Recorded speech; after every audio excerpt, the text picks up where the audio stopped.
దేవునికి స్తోత్రములు. ప్రభు పేరిట ఈ కార్యక్రమం వీక్షిస్తున్న ప్రియ దేవుని జనాంగమా, మీ అందరికీ నా హృదయపూర్వక వందనాలు తెలియపరుచుకుంటూ ఉన్నా. ఈరోజు 77వ ఎపిసోడ్కి వచ్చాం. సబ్జెక్ట్ సృష్టికర్త. ఇది ప్రవచన్ టీవీ. గత ఎపిసోడ్లో 76వ ఎపిసోడ్లో ఆచార్య ఆర్ఆర్కే మూర్తి గారి జీవిత చరిత్ర స్టార్ట్ చేసి కొంతవరకు చెప్పుకున్నాం. అది కంటిన్యూ చేసుకుందాం. ఇప్పుడు ఆయన మిషనరీలకి తెలుగు నేర్పటం ఆయన ఉద్యోగం అనుకోండి. ఇక ఆయన ఉద్యోగం ఏంటి అంటే మిషనరీలకి తెలుగు నేర్పటం. వాళ్ళు ఎంతో జీతం ఇచ్చేవాళ్ళు. ఇక వాళ్ళు ఎక్కువ ఉంటే అక్కడ ఫ్యామిలీతో ఉండటం చేసి ఇప్పుడు ఆయన ధర్మేలా అట్లా తిరుగుతూ మహబూబ్ నగర్తో ఇప్పుడు నారాయణపేట, ఆ పక్కనే ఉంటాయి అవి. నారాయణపేట అక్కడ క్రాస్ అనేటువంటి మిషనరీ దగ్గర ఆయన ఉన్నాడు.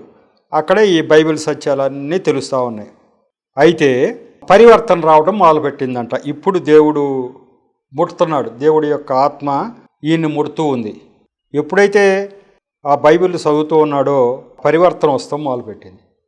ఈ పరివర్తన వస్తుందంటే అర్థం ఏంటంటే, అప్పటి వరకు మనోనేత్రాలకు గుడ్డితనం కలిగేసిన సాతానుడు ఉన్నాడు. వాడు పోతున్నాడు దగ్గర నుంచి.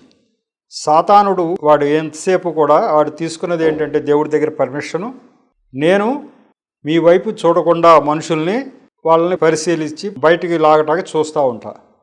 వాళ్ళు ఎప్పుడైతే నిలబడిపోతారో మీ వైపుకి కరెక్ట్ అని చెప్పి జ్ఞానం పొంది, నేను వాళ్ళ ప్లేస్లోంచి వెళ్ళిపోతా అనేది దేవుడి దగ్గర దాని ప్రకారం చేస్తుంటాడు. ఆ ఒప్పందం అట్లాంటిదే. ఎందుకంటే దేవుడు చెప్తాడు, మీరు ఎప్పుడైతే నా వైపు చూస్తారో సాతానుని ఎదిరించాలి. ఎదిరిస్తే వాడు పారిపోతాడు. ఇది లెక్క. అంటే దేవుడికి తెలుసు, వాడు చేస్తాడు, ప్రయత్నం చేస్తాడు. ఆ ప్రయత్నం చేసినప్పుడు వాడిని ఎదిరించాలి. నీ జ్ఞానం బట్టి దేవుడు ఎవరో గ్రహించాలి.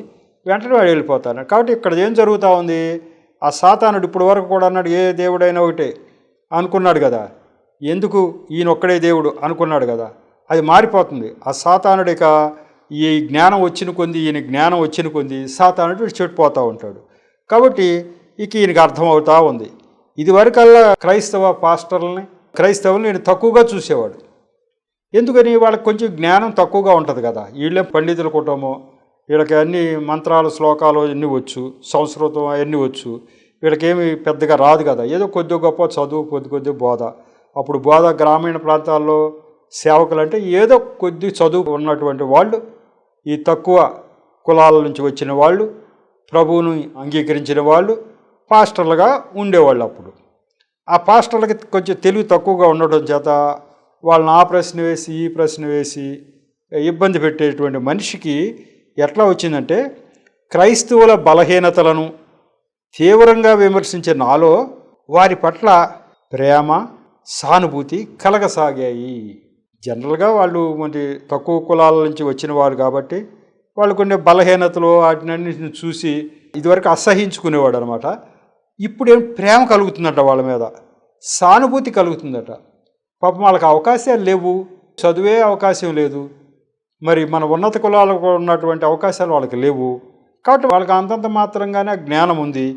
మరి వాళ్ళని మనం తక్కువగా ఎందుకు చూడాలి అనేటువంటి సానుభూతి కలుగుతూ వచ్చిందట. ఇక ఈ గ్రామీణ బోధకులతోటి గంటల తరబడి గడపటం మొదలుపెట్టాను. వారి అమాయకతను, క్రీస్తునందలి ప్రేమను గుర్తించాను. అది వాళ్ళకి తక్కినవన్నీ తెలివితేటలు తక్కువే ఉంటాయేమో కానీ క్రీస్తు అంటే విపరీతమైన ప్రేమ వాళ్ళకి. అది నేను చూశా. నైతికంగా బలహీనులే అయినా క్రీస్తునైతే నమ్ముకున్నటువంటి ఈ ప్రజలపై నాకు ఆదరాభినామాలు కలగజొచ్చాయి. క్రైస్తవులంటే ఒకప్పుడు అసహ్యం ఉన్నదల్లా వాళ్ళ మీద ప్రేమ కలుగుతూ వచ్చేసిందట. కాబట్టి ఇట్లా జరుగుతుంది మార్పు, హృదయంలో మార్పులు, ఇదంతా పరివర్తన జరుగుతూ వస్తూ ఉంది. ఇది వాళ్ళ భార్య గారు వరలక్ష్మి గారు రాశారు తర్వాత సాక్ష్యంలో. ఈయన ఇట్లా క్రైస్తవులతో కలిసిపోతాడని భయపడిపోయేదట. మరి ఫ్యామిలీతో ఉండేవాడు కదా. మిషనరీలకి తెలుగు బోధించడమే కాక రాను ఆ అంటరాని వాళ్ళతో స్నేహాలు చేసేస్తున్నాడేంటి. ఆ పాస్టర్లుగా తక్కువ కులాల వాళ్ళు వచ్చి ఉంటారు కదా అక్కడ పాస్టర్లుగా, వాళ్ళతో మాట్లాడేస్తున్నాడేంటి ఎక్కువగా. కొంపదీసి ఈయన కూడా క్రైస్తవుడిగా మారిపోతాడా అని చెప్పి రోజు దండాలు పెట్టుకుంటాడు. లేదంటే వాళ్ళ దేవుళ్ళారా, మా ఆయన పొరపాటున క్రైస్తవ మతంలోకి వెళ్ళిపోతాడో ఏమో, నాకు భయంగా ఉంది అని చెప్పి ఆమె ఇంట్లో పూజలు వ్రతాలు చేసేస్తూ ఉండేదట. ఆమె సాక్ష్యంలో రాసింది. ఆమె భయపడిపోయి. సరే 2-3 సార్లు ఈయనకు కూడా సాతాను ఎన్నో అపోహలు పుట్టించాడట. ఏంటి నువ్వు ఇక్కడ ఉంటే మీ వాళ్ళందరూ వెలివేస్తారు, మీ జీవితం ఏమైపోద్దని మొత్తం మీద ఏదో సాతానుడు కొన్ని బుద్ధి పుట్టిస్తే 2-3 సార్లు మిషనరీలను విడిచిపెట్టి వెళ్ళిపోయాడట. వెళ్ళిపోయి మళ్ళీ వచ్చేసాడట. మళ్ళీ లోపల ఏదో అంతర్మదనం జరిగి, అదేంటి నేను అసలైన దేవుడు అక్కడ పెట్టుకుని ఇక్కడికి వచ్చానేంటి అని మళ్ళీ అంతర్మదనం జరిగి మళ్ళీ అట్లా మిషన్ కాంపౌండ్లోకి వచ్చేసాడట. అంటే ఫ్యామిలీని తీసుకునే ఆ మిషనరీలతో చెప్పుంటాడు, ఏదో ఊరు వెళ్తున్నాం అన్నట్టు మళ్ళీ వాళ్ళ ఊరికి పోయి ఉంటాడు. ఈ దెబ్బతో రాకూడదు అనుకుని ఉంటాడు. ఈ మిషనరీల దగ్గరికి రాకూడదు, మన ఊరిలో ఉండిపోదాం అనుకుని ఉంటాడు. వెళ్ళి తీరా చూసిన తర్వాత అక్కడ 4 రోజులు ఉన్న తర్వాత అదేంటి అసలైన దేవుడిని విడిచిపెట్టి వచ్చేసామేంటి అని చెప్పి ఏదో మళ్ళీ మిషనరీల దగ్గరికి వచ్చేవాడు. అట్లా 2-3 సార్లు జరిగినట్ట. సాతాను నన్ను ఇలా చేశాడు కానీ మళ్ళీ నేను వెళ్ళిపోయానని చెప్పాడు. ఇక ఆలోచన బాగా తీవ్రంగా ఆలోచించాడంటే ఈయన. ఇక 2 రకాల మొదలు. ఇక తన బంధుమిత్రులందరూ దూరం అయిపోతారు, ఏం చేయాలి అని చెప్పి గంటల తరబడి ఒంటరిగా కూర్చొని ఆలోచించడం మొదలుపెట్టాడట. క్రీస్తుని అంగీకరిస్తే వచ్చే నష్టాలు, నిరాకరిస్తే వచ్చే కష్టాలు అంచనా వేసుకున్నాను. క్రీస్తు వైపుకు చూశానా మా బంధువులందరూ నన్ను వెలివేస్తారు ఆ నష్టాలు, కాబట్టి ఇక ఎలా అని చెప్పి ఆలోచించుకున్నాడు. బేరీజ్ వేసుకున్నాడు. ఏం చేయాలని వేసుకున్నాడట. ఇకపోతే మొత్తం మీద ఆత్మ సంఘర్షణలో సరిగ్గా ఇప్పటికి 37 సంవత్సరాల క్రితం, అంటే 1955లో, అంటే ఆయన 27వ ఏట, 1928లో పుట్టాడు ఆయన. 1955వ సంవత్సరంలో ఆ రాత్రి నా జీవితంలో మరపురానిది. క్రీస్తు కోసం శిబిరం వెలుగులకి నింద భరించడానికి నా ఆత్మ భయపడుతుంది, గజగజ వణికిపోతుంది. వెలివేస్తారు కదా ఊళ్ళో అందరూ, ఎట్లా అని చెప్పి. ఒకటేమో యేసుప్రభువుని నమ్మాలని ఉంది, అందరూ వెళ్ళిపోస్తారని గడగడ వణికిపోతున్నా అంట. నాలో నవనాలు కుంగిపోతున్నాయి, పడకలో అటు ఇటు పొరలాడాను. నాలో మనిషితో నేనే తర్కానికి ఉపక్రమించా. 2 రకాల ఆలోచనలు ఎంతో ఆలోచించాయంట. మరి ఇంత మూల్యం చెల్లించాల్సి వస్తుంది, మొత్తం నా యొక్క బంధువులందరూ కూడా నన్ను వెలివేస్తారే, మరి నన్ను దూరంగా చూస్తారే అన్న దాంట్లో ఇంత శ్రమ నేను పడాలా యేసు ప్రభువును నమ్మకపోతే ఏమవుద్దులే అనుకున్నాడట. కానీ వెల చెల్లించిందే శ్రేష్టమైనది దొరకదు, కాబట్టి వెల ఏదైనా మంచిది కావాలంటే వెల చెల్లించాలి. అలాగే నా జీవితం అంతా ఏమన్నా అయిపోయి కాక ఈ వెల చెల్లిస్తాను, నేను ప్రభు వైపు చూస్తాను అనేటి దాని మీదకి వచ్చేసాడట. ఇంకా నిర్ణయం కాల, ఇదంతా అంతర్మదనమే. అలా నేను అంతర్మదనం చేసుకుంటూ వచ్చా. ఇక అయితే మతపు దెబ్బలు క్రీస్తును పూడ్చిపెట్టారు అని నేను గ్రహించాను. అది చూశాడు. ఈయనకి అర్థమైంది ఏంటి అంటే, ఇవన్నీ చదివాడు కదా, యోహాను సువార్త కాక అన్నీ చదివాడు కదా, అసలు ఆయన సృష్టికర్త అని తెలిసిపోయింది ఈయనకి. ఎటువంటి సృష్టికర్త? ఈ ప్రపంచాన్నంతా సృష్టించడమే కాక, ఈ ప్రపంచంలో మనుషులకు ముందు ఈ జీవజాతుల్ని, తర్వాత మనుషుల్ని, ఈ యొక్క ఖగోళ అన్నీ సృష్టించడమే కాక పెంచి పోషిస్తున్నది ఆయనే. అందరికీ ఏది ఎప్పుడు కావాలో అది అందజేస్తున్నది ఆయనే, సృష్టికర్త అందరికీ. అలాగే చివరికి అంతం కూడా, ఈ ప్రపంచం ఎలా అంతం అవుతుందో కూడా ఆయనే చెప్పగలిగాడు. అట్లాంటి దేవుడిని మతం అంటారేంటి? ఇదేదో క్రైస్తవ మతం అని. అంటే ఇప్పుడు దాకా ఏమనుకుంటున్నారు, క్రైస్తవ మతం అంటే ఇదేదో వాళ్ళ మతం అంట, ఎవరో ఊరికి బయట ఉండే వాళ్ళ మతం అంట అంటున్నారు. అది మతం అన్నారేంటి దీన్ని? ఇది మతం ఎట్లా అవుతుంది? ఇది ఒక మనిషికి సంబంధించింది, ఒక జాతికి సంబంధించింది కాదే, ప్రపంచానికి అంతటికి సంబంధించిన సృష్టికర్త కదా. దీన్ని, క్రైస్తవాన్ని మతపు దెబ్బలో క్రీస్తును పూడ్చిపెట్టేశారేంటి?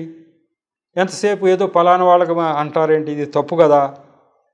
అందుకే నా బోటి వారి క్రీస్తుని వెదకడం ప్రయాస అయిపోయింది కదా.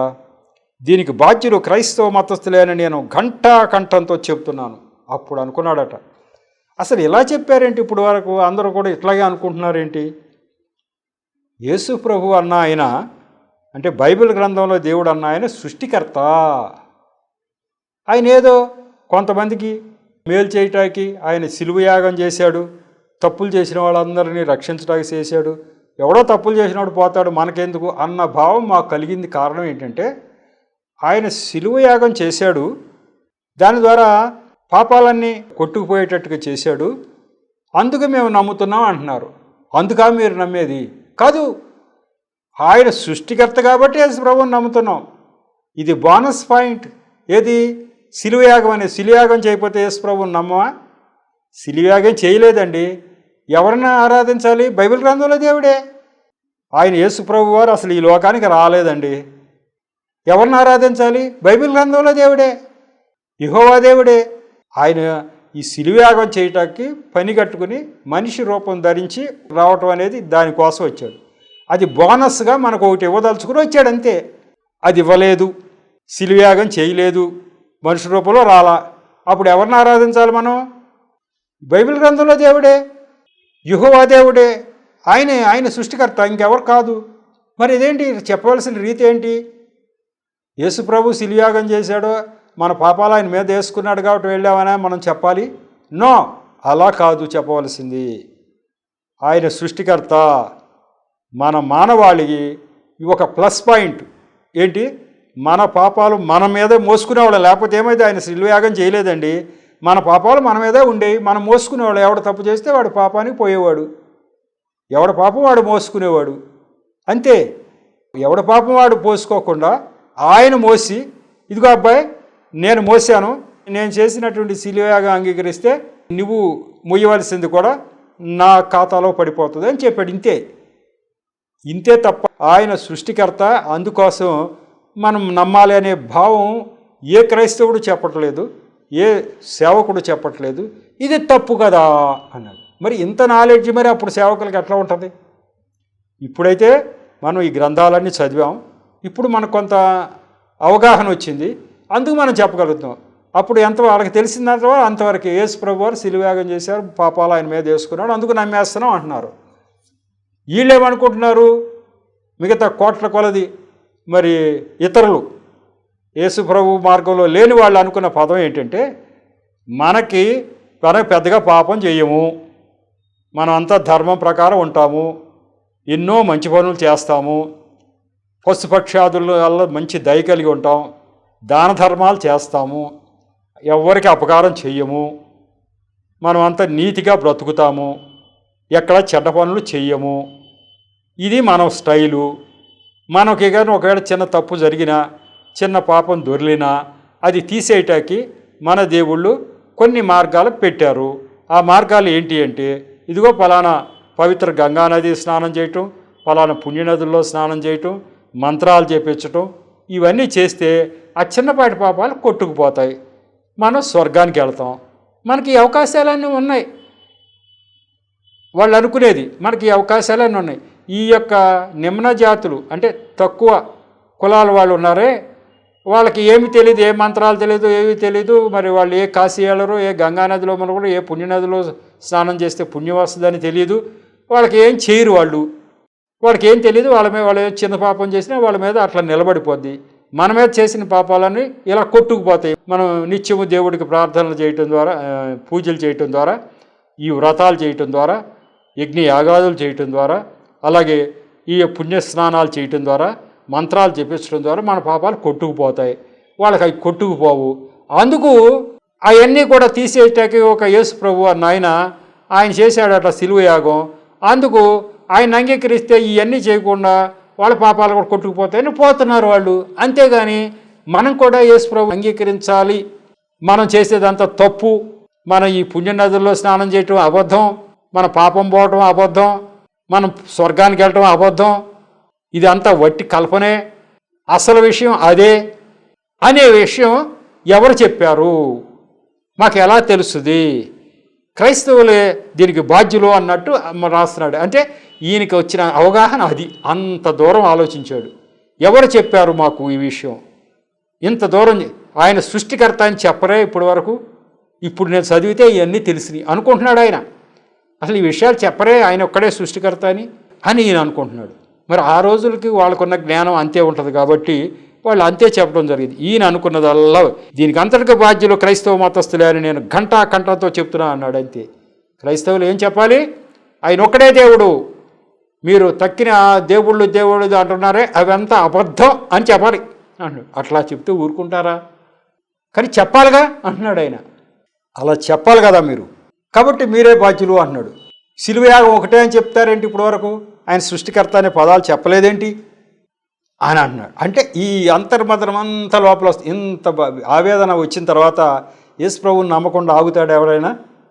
అర్థమైపోయింది ఆయనకి, ఆయన ఒక్కడే దేవుడు, మిగతా వాళ్ళు వట్టిదే వట్టిదే వట్టిదే అర్థమైపోయింది. ఇక యేసు ప్రభువుని నమ్మకుండా వెలివేసావు నిన్ను అని కుటుంబస్తులందరూ ఏమైనా చేస్తే ఆయన వెనకాడతాడా? వెలివేసుకో, ఏమన్నా చేసుకో అబ్బాయి, నేను నరకానికి పోలేను మీ దగ్గరుండి, నువ్వు వెలివేసినా పర్వాలా, నేను స్వర్గానికి వెళ్ళాలి, పరలోకానికి, ఇదొకటే మార్గం నాకు తెలిసింది అని వచ్చేస్తాడు. కాబట్టి లోపల అలా వచ్చేసింది. ఇక అప్పుడు అర్థమై ఆయన చెప్తా ఉన్నాడు, మనుషులకు మతం కాదు, జీవం ఇవ్వటానికి దేవుడు వచ్చాడు, యేసు ప్రభు వచ్చాడు. నేటి అనుయుగంలో మతాలన్నీ మృతకళేబరాలు, క్రీస్తు సజీవుడు, సమకాలీనుడు, మతాతీతుడు, మత ప్రమేయం లేని క్రీస్తు ఆయన. కాబట్టి నాకు ఆయనే కావాలి, ఆయన్నే ఆరాధిస్తాను. యేసు ప్రభు అంటే మతం కాదు, యేసు ప్రభు అంటే సృష్టికర్త అయిన ఒకే ఒక దేవుడు. జనరల్గా యేసు ప్రభు అనగానే ఆయన 2000 సంవత్సరాల క్రితం యేసు ప్రభు ఏనాటి నుంచి ఉన్నాడు? సృష్టి ఆరంభం నుంచి యెహోవా దేవుడి దగ్గర ఆత్మరూపంలో ఉన్నాడు. యెహోవా దేవుడు, యేసు ప్రభు, పరిశుద్ధాత్మదేవుడు, ముగ్గురు కలిపి త్రియేక దేవుడు అనాది నుంచి సృష్టిని అంతా నిర్మించారు, పోషిస్తూ ఉన్నారు.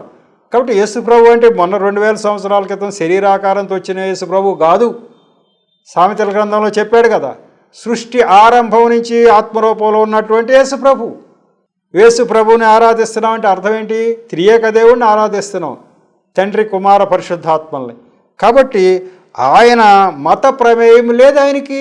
సృష్టి నిర్మించినప్పుడు మతం ఏంటిక? ఏ మతం ఉంటుంది సృష్టికర్తకి? ఈ సృష్టి అంతటికి ఆయనే కారణం. ఒక మనిషి బ్రతికి బట్ట కడుతున్నాడంటే కారణం ఆయనే, జీవరాశులు బ్రతికుతున్నాయంటే ఆయనే కారణం, ఏది కావాలన్నా కూడా ఆయనే కారణం. కాబట్టి ఆ సృష్టికర్త ఆయన అంతే తప్ప ఆయన మతం కాదు, అది ఒక మార్గం అంతే, సరి అయిన మార్గం అంతే తప్ప అని చెప్పి ఆయన నిర్ధారించుకోవటం, నేను ఆయన్ని ఆరాధిస్తానని తీర్మానించుకోవటం జరిగి ఇక ఆ రోజు అనుకున్నాడట. ఇదంతా కూడా ఆయన అంటూ నిర్దిష్టంగా చెప్పేసి లేచాను, ఉలికిపోయి. అంటే ఇదంతా ఎక్కడ? ఆయన నిద్రావస్థలో ఉండి ఆయనలో ఆయన అంతర్మదనం చేసుకుని, ఈయన సృష్టికర్త, ఆయనే నాకు కావాలని నిర్ధారించుకుని పుట్టుకుని మేలుకు వచ్చి లేచాడు. ఇక ఏదేమైనా సరే యేసు నువ్వే నా రక్షకుడు, నా ప్రభు అంటూ నిర్దిష్టంగా చెప్పేసి లేచాను, ఉలిక్కిపడ్డాను. నా అనుభూతి అంతా మళ్ళీ పునర్విమర్శ చేసి చూసుకున్నాడు. రాత్రి ఆ యొక్క మనస్సాక్షి గద్దించింది బాగా, ఇదిగో ఇది రైట్ మార్గం, ఇది తప్పు అని అర్థం చేసుకున్నాడు. ఇక మరునాటి రాత్రి నా కంటి పొరలు రాలిపోయినట్టు దర్శనం కలిగింది, ప్రభు సాక్షాత్కారం పొందాను. గలతీ 2:2 నా హృదయ గుహలో మారు మోగింది. దేవుడు గుర్తొచ్చాడు చేస్తాడు. గలతీ 2:20 అని గుర్తొచ్చాడు చేస్తాడు హృదయంలో. ఆ గలతీ 22 ఏంటంటే, నేను క్రీస్తుతో కూడా సిలువ వేయబడి ఉన్నాను, ఇకను జీవించేవాడిని నేను కాదు, క్రీస్తే నా యందు జీవిస్తున్నాడు. ఇది వచనం, అదే గుర్తొస్తుందట. కాబట్టి ఇక నేను క్రీస్తు వశం అయిపోయాను అని చెప్పేసి అనే విధంగా రాత్రి నా కంటి పొరలు రాలిపోయినట్టు దర్శనం కలిగింది, ప్రభు సాక్షాత్కారం పొందారు. అంటే ఇదంతా వినిపించింది. అర్థం ఏంటి? దేవుడు ఈ రకంగా ఆయన్ని సంధించడం జరిగింది. ఇవన్నీ కూడా అన్యజనులు వింటూ ఉంటే, మనం చెప్తా ఉంటే ఇదేదో భ్రమపడుతున్నారేమో అనుకుంటారు. నా విషయంలో రాత్రులు అనేక విషయాలు, బైబిల్ విషయాలు రాత్రి తెల్లవారులు నాకు వినిపిస్తూ ఉండేవి. ఫలానా వచ్చిన ఫలానా పొద్దున్న లేచి చదువుకుంటూ ఉండేవాడిని. అట్లా దేవుడు మాట్లాడతాడు. ఇట్లా దేవుడు మాట్లాడాడని నేను దర్శనాలు రాసి బుక్కు అందరూ కూడా, మరి అన్యజనులుగా ఉన్నటువంటి వాళ్ళకు కూడా, రిటైర్డ్ ఆఫీసర్లకు కూడా నా బుక్ పంపిస్తే వాళ్ళు కొంతమంది ఏమంటారు, రాజారావు గారు మీరు బైబిల్లో వాక్యాలు మీరు చదువుతూ ఉంటారు కదా, ఆ వాక్యాలే మీకు గుర్తొస్తున్నాయేమో రాత్రుళ్ళు, దేవుడు మాట్లాడారు అనుకుంటున్నారేమో మీరు అంటాడు ఆయన. సాతానుడు ఎలా గురితనం కలిగజేసే. నేనేమంటాను, మొర్రో అసలు ఆ వాక్యమే నాకు తెలియదు. బైబిల్ గ్రంథంలో ఏదో చదువుతాం కానీ ఏ వాక్యం ఎవరికి గుర్తుంటుంది? ఆ పైగా బైబిల్ అంతా మనకు అవగాహన ఉంటుందా? రాత్రి తెల్లవారులు ఒక వాక్యం మనకి వినిపిస్తుంది అంటే ఎవరో చెప్పకపోతే మనకి ఎట్లా వినిపిస్తుంది? పైగా కొన్ని వచనాలు, కొన్ని వాక్యాలు అయితే అసలు నేను ఏనాడు చూడలా, బైబిల్ అంతా మనం అప్పుడే చదవం కదా, స్టార్టింగ్లో బైబిల్ అంతా తెలియదు కదా. ఆ పొద్దున లేచి చదివేంతవరకు ఈ వాక్యం ఏదని నాకు తెలియదు. అట్లా దేవుడు వినిపిస్తున్నాడయ్యా. దేవుడు వినిపించకపోతే నాకు అసలు తెలియదు ముర్రో అంటే, లేదులే మీరు భ్రమపడుతుంటారు, మీ అంతర్లీనంగా ఈ వాక్యం ఎప్పుడో మీరు చదివింది మీ లోపల ఉండి ఉంటుంది, అది మీకు బయటకు గుర్తు వస్తుంది అంటాడు ఆయన. ఏంటి ఇదంతా? ఆ సాతానుడు మనకి ఇట్లా దేవుడు మాట్లాడినా, దేవుడు వచ్చి రాత్రులు చెప్పినా, ఈ రకంగా స్వరం వినిపించిన వాళ్ళు నమ్మరు.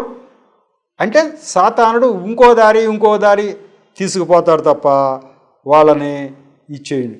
ఆయన ఏమంటాడు? రాత్రులు ఇట్లా సంఘర్షణ జరిగింది నాలో అని చెప్తున్నాడు. అలాగే నా కంటి పొరలు రాలిపోయినట్లుగా అనిపించింది అని తెలిసిపోద్ది మనకి.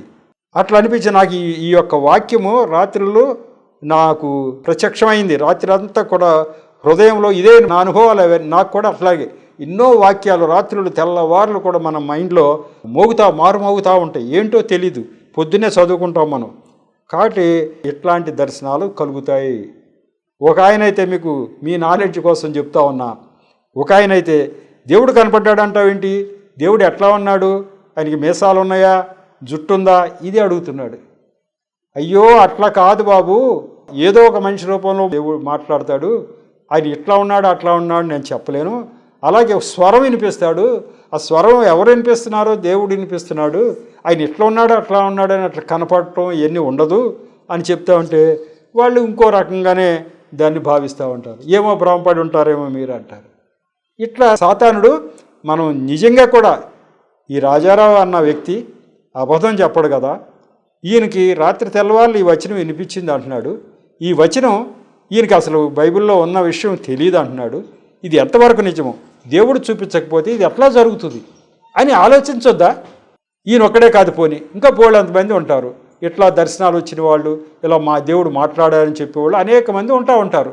మరి ఒక్కడు కాదు కదా, అనేక మంది. పైగా నా విషయంలో ఏంటి, నాకు 100 దర్శనాలు, ఒకటా రెండా, ఒకటైతే అనుకోవచ్చు, ఈ రెండైతే ఏదో భ్రమపడ్డాం అనుకోవచ్చు. 100 దర్శనాలు ఇట్లా ఉన్నాయంటే ఏదో కరెక్ట్గా దీంట్లో ఏదో ఉంది విషయం. ఈ దేవుడు నిజంగానే మాట్లాడతాడా ఏంటి, నిజంగానే సజీవుడా ఏంటి? మరి మనకెక్కడ జరగట్లేదంటే అసలు మనకి దేవుళ్ళు సజీవుడు గారు మాట్లాడరు, అసలు దేవుడు కాదేమో అని ఆలోచించొద్దా? దేవుడైతే ఇక్కడో అక్కడ ఇన్ని కోట్ల మంది ఉన్నాము, మనకి దేవుళ్ళు ఎవరైనా దేవుడైతే ఇన్ని కోట్ల మందిలో ఒక్కరికైనా ఒక్క స్వరం వినిపించలేడా? ఒక్కరికైనా ఒక దర్శనం చూపించలేడా? ఇక్కడే ఎందుకు జరగట్లేదు, ఇక్కడే ఎందుకు జరుగుతుంది అంటే ఇక్కడ ఈ ఒకడే దేవుడా ఏంటి, మనం అనుకునేదంతా అబద్ధమా ఏంటి అని వాళ్ళు ఎందుకు గ్రహించటం లేదు అని చెప్పి ఆ యొక్క ఆలోచన రావట్లేదు జనాలకి. అదే చెప్తున్నా. ఇక్కడ చెప్పింది ఏంటంటే ఈ యొక్క ఆర్ఆర్కే మూర్తి గారికి, ఆచార్య ఆర్ఆర్కే మూర్తి గారికి ఆ యొక్క గలతీ 2:20 అనేటువంటి వచనం హృదయంలో రాత్రాలలా పొంగిపోయింది. దీన్ని బట్టి ఏం చెప్పాయంటే నువ్వు క్రీస్తుతో పాటు సిలువ వేయబడి ఉన్నావు అనే విషయం చెప్పేశాడు. ఇక నీ జీవితం అంతా కూడా దేవుడికి అంకితం అని చెప్పడం జరిగింది. ఇక ఆయన తర్వాత వచనంలో కూడా చెప్తాడు, క్రీస్తు నన్ను ఆక్రమించుకున్నాడు, ఇది నా జీవితం, క్రీస్తు నాలో ఉండి జీవించే జీవితమే కానీ దేవుడు నాలోకి వచ్చేసాడు, ఇక నేను కాదు యేసు ప్రభువే నాలో ఉండి మాట్లాడుతున్నాడు అనే విషయం ఆయన నిర్ధారణ చేసుకోవటం జరిగింది. ఇంకా చెప్పింది ఏంటంటే నాకున్న స్వార్థం మీద నాకు అసహ్యం కలిగింది, విద్వేషం కలిగింది, నాలో మంచిదేది కనిపించలేదు, క్రీస్తు నాలోకి వచ్చిన బిందువు వరకు నా గత జీవితం అంతా ఒక పాపం అనిపించింది. క్రీస్తు ఇప్పుడు దేవుడు నాలోకి వచ్చేసాడు, నా మనసు మారిపోయింది, నా ఆలోచన మారిపోయింది, ఇతరులంటే ప్రేమ పెరిగిపోయింది, ఇతరులంటే అభిమానం పెరిగిపోయింది, ఇదివరకు ఉన్నటువంటి రాగ ద్వేషాలు పోయినాయి, స్వార్థం పోయింది, అన్నీ పోయినాయి. కాబట్టి యేసు క్రీస్తుకు చేతులు జోడించి నమస్కరిస్తున్నానని చెప్పి ఆయన నమస్కరించుకున్నాడట. ఇక తర్వాత బాప్తిజం సబ్జెక్ట్కి వెళ్ళాలి. ఆయన ఎప్పుడు బాప్తిజం తీసుకున్నాడు, అంత తెగింపు ఎట్లా చేశాడు, ఏ రోజున ఎట్లా జరిగింది అనేది నెక్స్ట్ ఎపిసోడ్కి తీసుకెళ్దాం. ఇప్పటికైతే ఈ 77వ ఎపిసోడ్ని ముగించుకుందాం.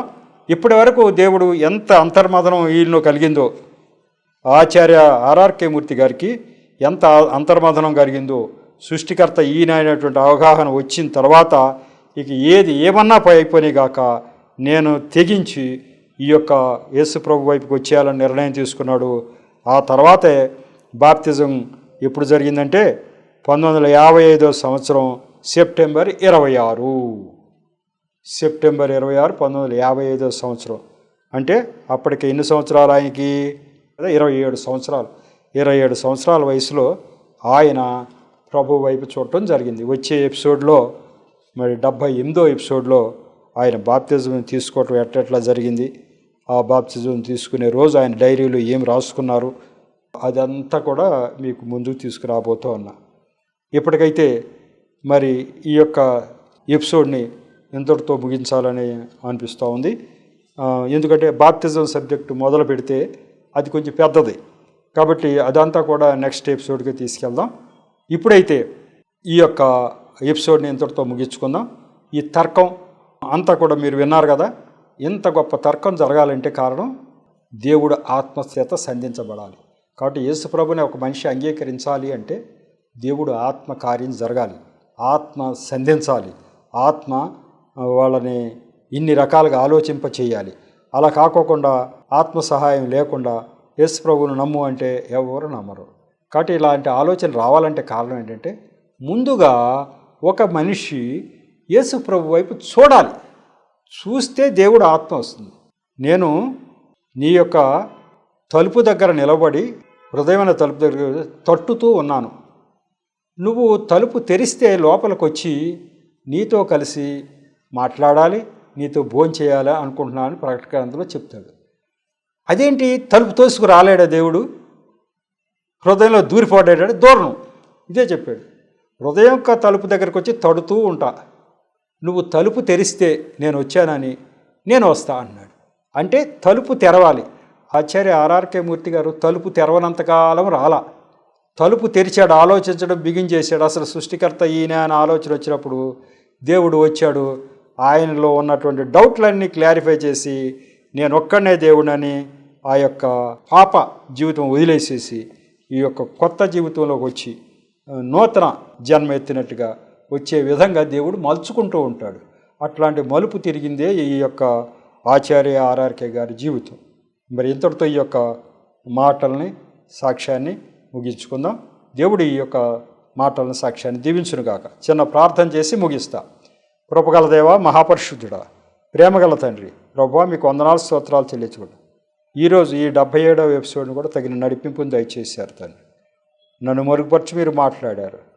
అలాగే ప్రభువా, వింటున్న బిడ్డల హృదయాలు తెరిచి మీ వైపు చూడటానికి తండ్రి, పెద్దలు మహానుభావులు ఎంత కష్టపడ్డారో ఆ రోజుల్లో ప్రభువా, సంఘంలో ఎంతో వ్యతిరేకతలు ఉన్న రోజుల్లో మీ వైపు చూడటానికి ఎంత అంతర్మథనం పొందారో, వారికి మీరు ఎలాంటి సహాయం చేసి మీరు దేవుడని గ్రహించే విధంగా ఎలా మలుపులు తిప్పారు, గ్రహించి విషయాన్ని అంతా బిడ్డలకి బోధించడానికి మీరు సహాయం చేయటమే కాక బిడ్డల హృదయాలను కూడా వెలిగించారు. అనేక మందికి వారు చెప్పడానికి సహాయం చేస్తున్నది. వందనాలు స్తోత్రాలు తండ్రి. ఇక ముందు ఎపిసోడ్లు కూడా దీవించండి. ఈ యొక్క పరిచర్యని ప్రభువా దినదినం అభివృద్ధిపరిచి ఆశీర్వదించమని, ప్రతి బిడ్డని దీవించమని మా ప్రభువును రక్షకుడైన యేసు నామములో పరమ తండ్రిని ప్రార్థించి వేడుకుంటున్నా తండ్రి. ఆమెన్. మరొకసారి మీ అందరికీ నా హృదయపూర్వకమైనటువంటి వందనాలు తెలియపరుచుకుంటూ ఉన్నా. వందనాలు.